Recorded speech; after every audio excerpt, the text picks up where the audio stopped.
Standing up in McKinney. This is, according to Callus, episode 548, coming to you on the 13th of December, the year of our Lord, 2023. And yes, today we're going to talk about the causes of action.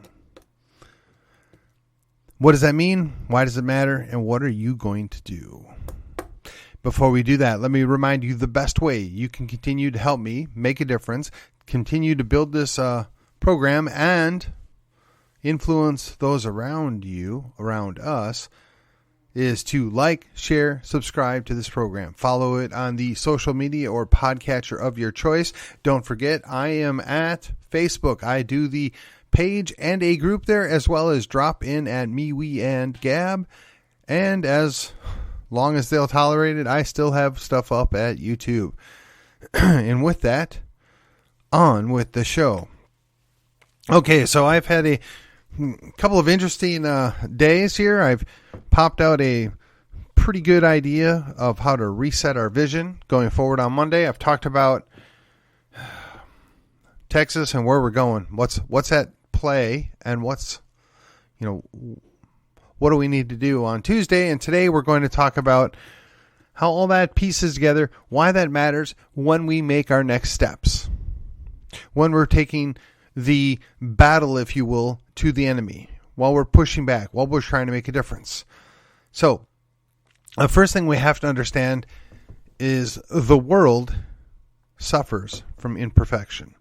Some would say that is the outgrowth of the fall. Whether you believe in that specific theological point or not, let me just say we can all see the world is not perfect. Things are not as they should be. Things are not perfect. They're not going to be perfect, nor should we, quite frankly, ever expect them to be perfect. So being that we go into everything knowing that things are not perfect, that we are fallen by nature, what can we expect? What is the expectation that we can hold to?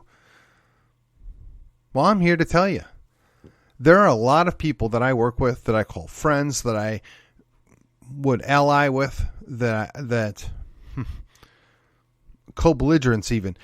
I don't have to agree on everything. I don't have to think they're the best person in the world. I don't have to personally want to spend nights with them having adult beverages on the patio.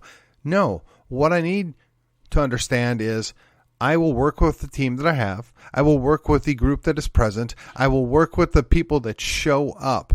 Because at the bottom line here, showing up is far more valuable than saying the right thing. Showing up and doing something is far more valuable than saying the right thing. Having the ability to set aside minor differences and go to work is what wins.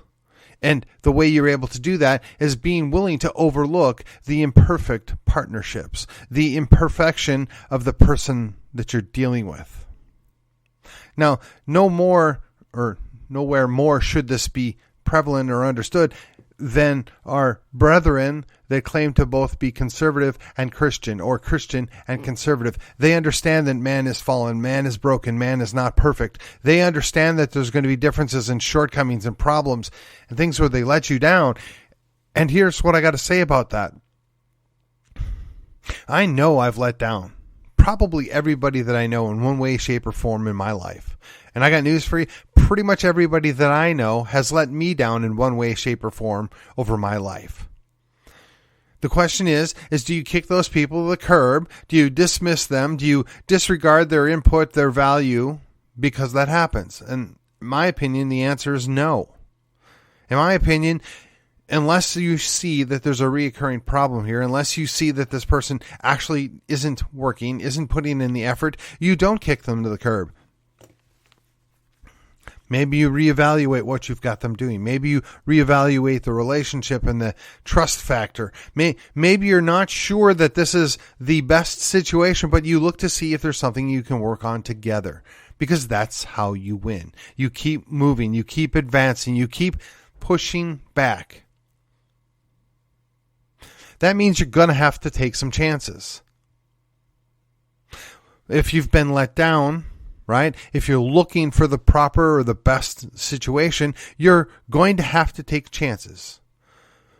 Knowing that people fail, knowing that people come up short, you're going to have to take a chance in that person, perhaps letting you down again, perhaps being short again, perhaps failing at the ideal or the perfection that you put upon them. You have to take that risk. You have to take the chance and invest it into that issue. That means you have to be willing to not have absolute certainty. Now, that's the thing.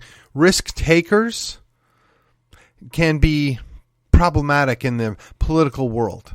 But people that are non-risk takers, people that are risk adverse, that don't want to ever do anything unless they self-perceive it to be a sure thing, can equally be a problematic situation. They can have equally difficult situations. You got to ask yourself, which is the worst outcome? Somebody that you can't trust all the time, every time, which I would say that's maybe an overstatement, right? Somebody that's not 100% dependable. How about that? You're taking a risk, but at that point, is it a minimal risk or is it a significant risk? And that's what you got to figure out. And the process of doing that, the process of trusting and building a relationship and determining people's strengths and weaknesses and faults, that's how you get to a strong team. The strong team is how we win. The strong team is how we push back. The strong team knows who's best suited for certain things. The strong team realizes that sometimes you just got to give the person the lead. You got to set aside your own personal preference, your own personal pride, and realize that that person's perhaps better suited. That person is going to give us a better outcome. Now, it's difficult in all things because people do have a certain amount of pride. They have a certain expectation. They have a desire to win. They want to pat themselves on their own back. They have their own self-interest. Being willing to set those things aside, being willing to overlook your own shortcome or your short-term outcome, if you will, is how you become more successful. And when you have that strong team, you can hold the line better. You know that your flank is secure. You know that the other team's not going to be able to take you out, push back as better or as efficiently as they might otherwise do that because you're practiced, because you know what you're doing, because you know what the end goal is. Now, we talked about the challenges that we're going to see playing out in the primaries across the state of Texas, and quite frankly, they're going to play out in other states as well. But we've got situations where we've got, I would call them reliably moderate or moderately reliable or at least tolerably good elected officials. In many cases, they're the incumbents. In many cases, they have delivered or they've done their time or however you want to phrase it. So the question is, can you bring to the field adequate replacements? Can you get somebody to step up to the team that's going to do as good or better than those folks? That's the challenge. That's something you don't really know. That's where you've got to determine, is this a high-risk situation or a low-risk situation? Is this person we're looking to replace basically good and just kind of misses on a couple things? Or are they just there and holding a place? See, that's a challenge. You have to weigh that out. And the real interesting thing is this: each individual person needs to be doing this. Each individual person needs to determine, what do you think? What do you see? What do you know? Now, some of that requires you to be dependent upon people that you trust to look into these things. Some of this is going to be dependent upon, is this an accurate description or an accurate understanding? But at the end of the day, we're looking to mitigate risks. We're looking to take the chance to expand, to move forward, to push back, to advance, if you will. That's only plausible when you have a team and a strong team. We're having to overcome the whole problem, the whole issue that we've had for decades, whereupon we retreat. We have a slow, orderly retreat under the name of conservatism. And the conservatism of now is the liberalism of 10 or 15 years ago. when we're defending the standard rainbow flag versus the new transgender rainbow flag, that should be a problem to you. I've been upfront. I don't hate those folks. I don't look to make their lives miserable. I don't want to be rude to them. I don't want to dissuade them from existing. But I'm not really keen on the idea of celebrating somebody's perversity, celebrating somebody's sinful behavior. I no longer want to celebrate that a dude likes dudes than I do a dude that cheats on his wife, or a dude that likes 6,000 calorie meals and doesn't work out at all. That is an obese individual that, quite frankly, is on disability and doesn't want to do a darn thing but live off of the other people. Yeah. I'm not going to celebrate that either. Here's the interesting thing. When we keep allowing the left to define our terms, when we keep allowing the progressives to dictate what's right and what's wrong, when we keep allowing the atheistic haters to determine what is Christian behavior or Christian thought, we're setting ourselves up for failure. We're still retreating. We're not holding the line on anything. We're certainly not pushing back. You can only do that when you have a competent, successful group of people that come together for common goals and push back. Hold back the darkness.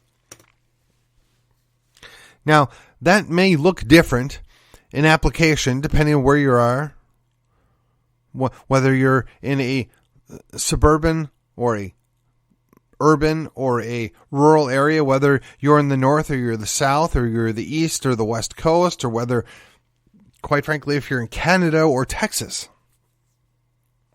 It's going to look different. It's going to have a different application. I can't tell you what the correct answer is 100% of the time. I can't tell you everything that you need to know. I can't hold your hand and make those decisions for you. But you have to understand right from wrong. You have to understand this is a good, legitimate Christian worldview answer here, and this is stuff that's either pagan or perverted.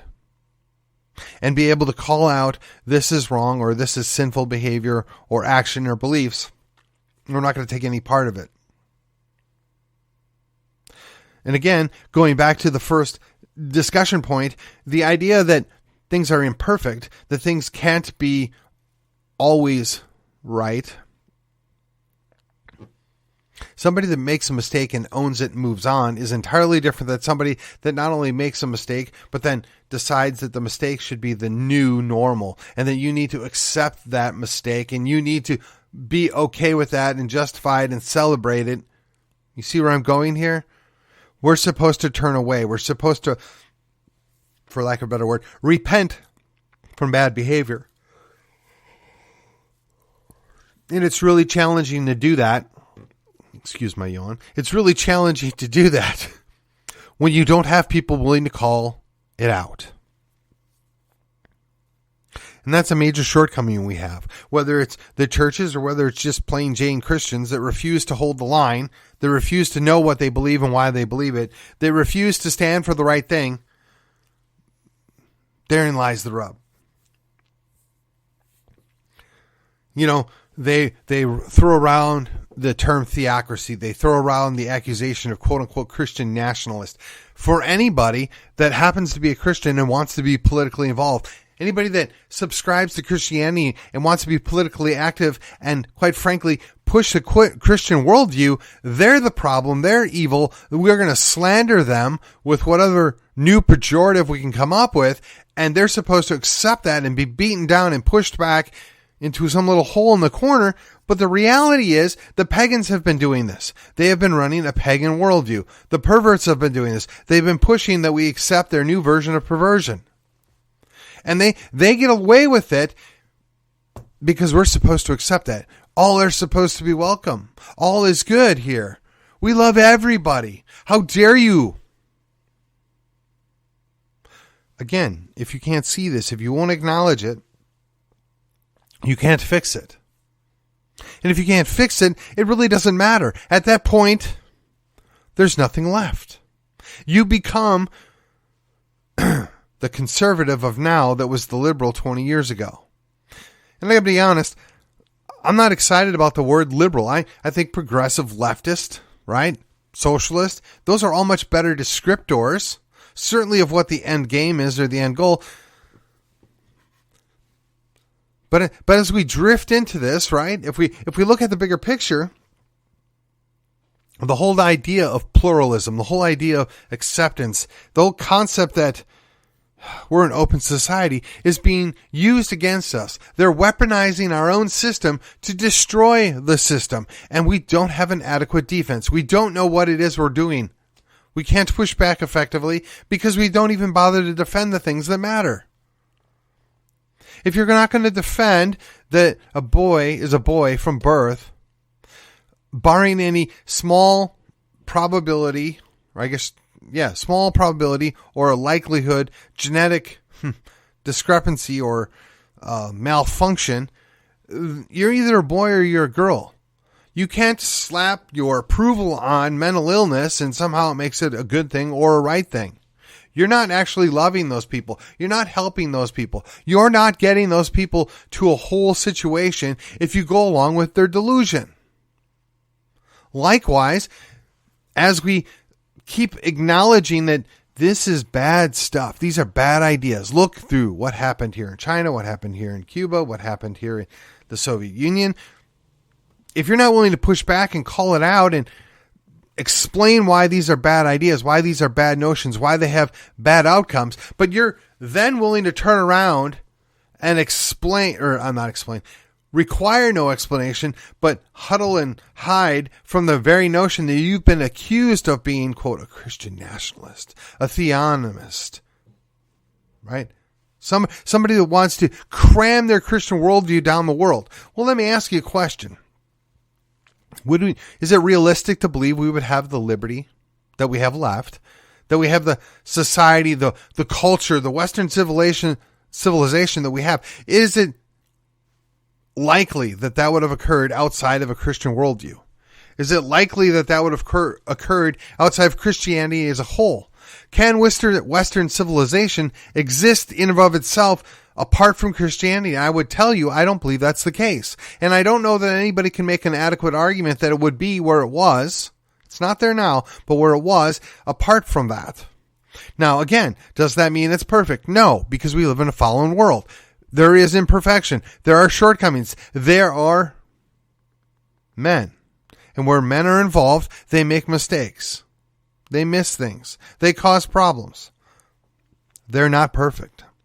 The important thing is knowing that you're not perfect and putting in those safeguards to protect all. But just because you believe murder is wrong, just because you believe stealing is wrong, just because you think lying or false statements or false testimony is wrong, does not mean you want to jam a theocracy down somebody's throat. You can't give me a good justification why we should celebrate murdering babies in the womb. Yet apparently in the state of Ohio, they found a way to do that. And I'm going to ask you, where are you, dear Christian? Where are you, dear conservative? Why are you not there? Why were you not fighting back? Why were you not making a difference? How in this world did that happen? Do you really believe there are 50 plus 1% of the people that believe killing babies in the womb is a good and righteous thing to do? Well, we ought to look at what their marketing is. We ought to look at how they did their sales pitch. We ought to see what it is that they were selling and whether or not that comports with reality, whether or not that is an accurate statement, if that's real.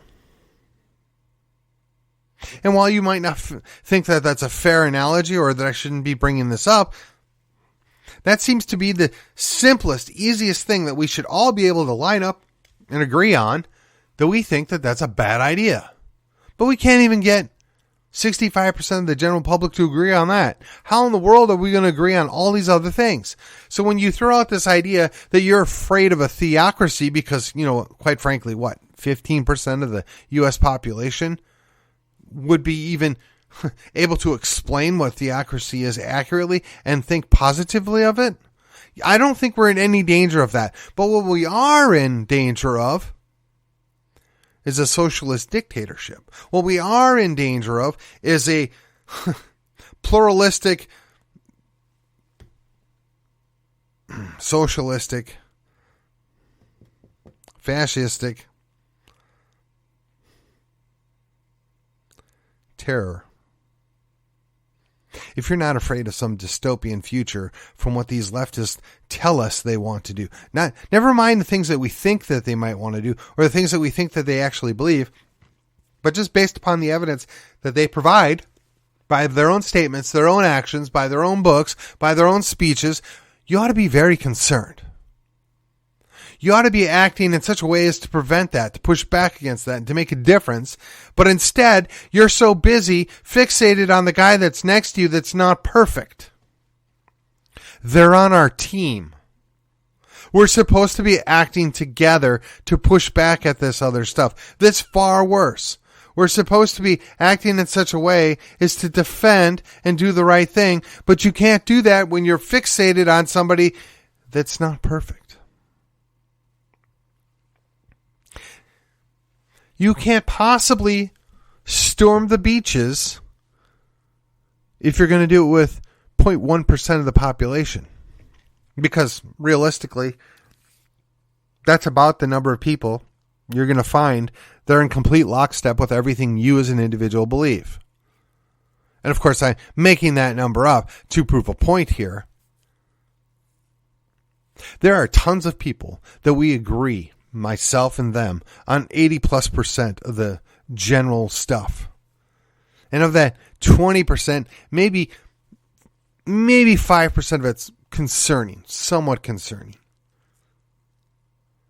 But you'll notice I'm not making excuses. I'm not saying, well, there's this deal breaker in here that I'm choosing to overlook.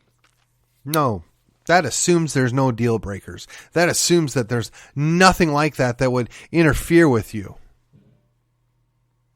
But again, if you can't put aside those minor differences, if you can't accept that people aren't perfect and they don't perfectly align with what you want, what you think, to work on the greater good, to work on the strong team.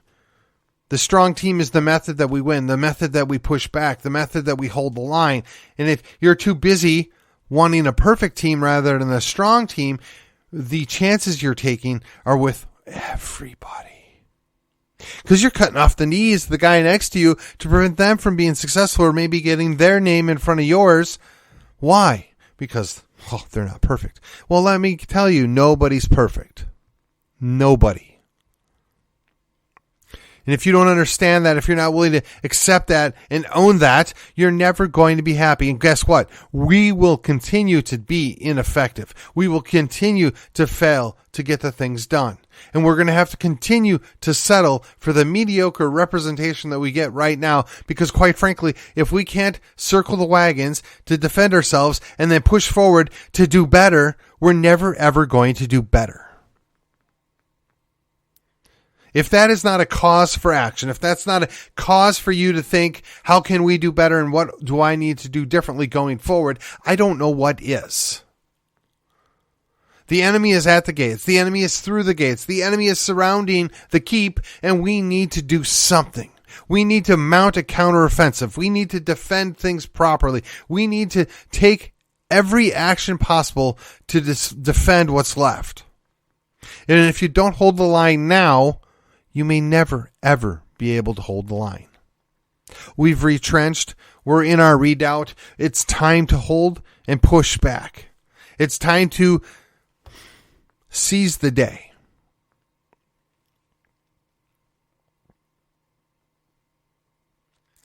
The cause of action is simple. We have the enemy in our midst. Now, maybe you think that's too strong of a term. Okay, fine. We have a Democrat in HD 70.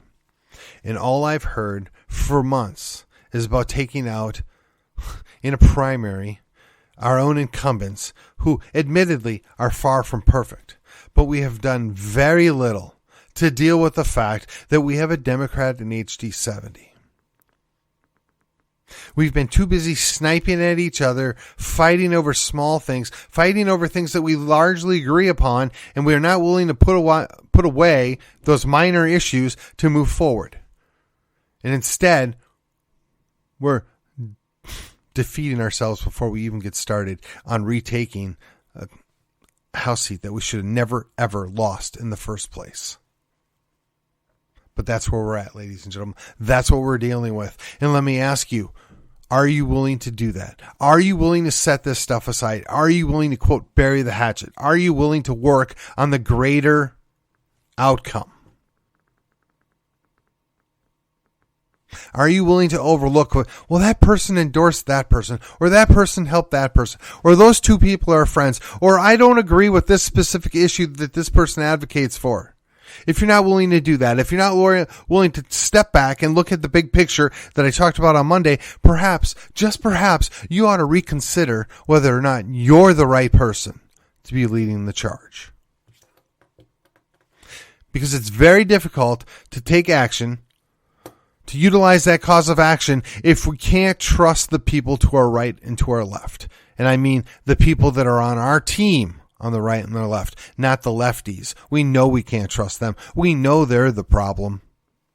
But let me ask you, where are you in this scenario? What are you doing in this scenario? And how are you going to help make a difference? If you know the answer, if you know what you want to do, here's your opportunity. Let's do it. We have decent candidates. We have legit incumbents that are not terrible. Not all of them, but some of them are not terrible. And guess what? They're probably going to win. So rather than burning those bridges, rather than creating enemies, support the candidate. Support the person that you want to support. Let the incumbent know you're disappointed and this is why. Let the other opponent in the primary know, I chose this person because of this. But I don't hate you. I don't see you as my enemy. I just see this person as being better.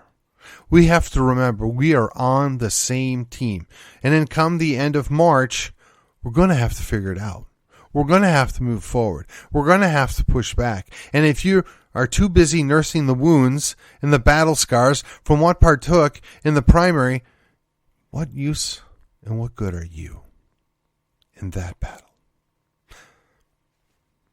Rhetorical questions, ladies and gentlemen, rhetorical questions. And with that, this has been According to Callus. It's been a long day, but I'm here. I've got it out, and I want you to do me a favor. Listen to the show. When you're done, give me a like, subscribe, follow, and if you're feeling particularly motivated right now, the way you can make a difference for me is rate and review this program. Share it with your friends. And until the next episode, I will see you on the other side.